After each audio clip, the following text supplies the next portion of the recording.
જય શ્રી કૃષ્ણ મિત્રો, આજે આપણે બનાવીશું healthy and tasty instant dhokla જુવારના લોટના અને રવાના. તો સૌપ્રથમ મેં હાફ કપ દહીં લઈ લીધું છે અને તેમાં હાફ કપ જુવારનો લોટ અને 1/4 કપ રવો લઈ લીધો છે અને તેમાં 1 ટીસ્પૂન તલ એડ કરી દીધા છે. નમક ટેસ્ટ એડ કરી દઈશું.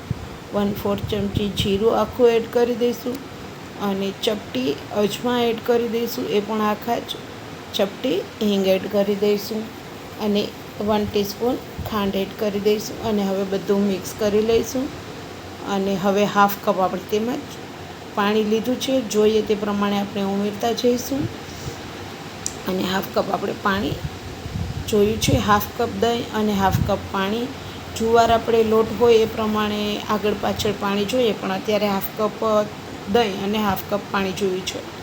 અને 10 મિનિટ માટે ઢાંકીને રહેવા દઈશું. 10 મિનિટ બાદ 1 ટીસ્પૂન આપણે તેલ અને 1/4 ટીસ્પૂન આપણે તેમાં સાજીના ફૂલ એડ કરી અને સરસ મિક્સ કરી લઈશું. અને ઢોકળિયાને ગ્રીસ કરી અને ગરમ મૂકી દીધું છે, તો હવે આપણે તેમાં બેટર ઉમેરી દઈશું અને ઉપરથી મરી પાવડર સ્પ્રિંકલ કરી અને આપણે ઢોકળાને થવા દઈશું. લાલ મરચું પણ છાંટી શકીએ, પણ અમારા ઘરમાં મરી પાવડર ગમે છે તો મેં મરી પાવડર છાંટ્યો છે.